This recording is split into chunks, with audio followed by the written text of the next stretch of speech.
social মিডিয়াৰ hero ৰাজনীতিত হ'লগৈ জিৰো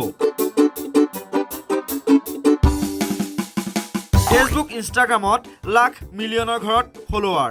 ফলোৱাৰ্ছ থাকিলেও আপুনি মন নেমেলিব ৰাজনীতিলৈ কিয়নো গ্ৰাউণ্ডতহে গম পোৱা যায় ৰাজনীতিত আপুনি কিমান যোগ্য নেটিজেনে ফেচবুক ইনষ্টাত আপোনাক আকোৱালি ল'লেও ভোটাৰ ৰাইজে আকোৱালি নল'বও পাৰে আপোনাক হয় সদ্য ঘোষিত মহাৰাষ্ট্ৰৰ বিধানসভা নিৰ্বাচনত মাত্ৰ 155টা ভোটহে পালে ফেচবুক ইনষ্টাগ্ৰামত মিলিয়নৰ ঘৰত ফলোৱাৰ্ছ থকা চেলিব্ৰিটি এজাজ খানে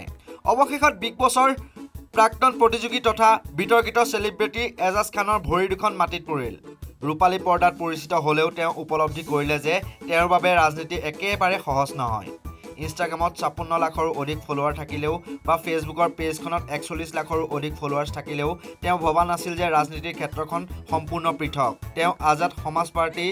কাঞ্চিৰামৰ টিকটত ভাছৰ বা আসনৰ পৰা মহাৰাষ্ট্ৰ বিধানসভা নিৰ্বাচনত প্ৰতিদ্বন্দ্বিতা কৰিছিল কিন্তু ফলাফল ওলোৱাৰ সময়তহে দেখা গ'ল যে এজাজে মাত্ৰ 155টা ভোটহে পালে এই ভোটৰ মাজত তেওঁৰ পৰিয়ালৰ সদস্যৰ সংখ্যা 80 জনতকৈও অধিক বুলি জানিব পৰা গৈছে ইনষ্টাগ্ৰামত অনুৰাগীৰ সংখ্যা 56 লাখতকৈও অধিক ফ্ৰেণ্ড পেজটো চালেও দেখা যায় যে অভিনেতাজনৰ 41 লাখৰো অধিক ফলোৱাৰ্ছ আছে কিন্তু ভোট যুদ্ধত তথৈবচ অৱস্থা হ'ল অভিনেতাজনৰ নিৰ্বাচন আয়োগে প্ৰদান কৰা তথ্য অনুসৰি সমষ্টিটোৰ 747 জন ভোটাৰে নোটাক বাছি লৈছিল যদিও এজাজৰ প্ৰতি একেবাৰে গুৰুত্ব নিদিলে সেইবাবে তেওঁৰ মাত্ৰ 155টা ভোটহে পালে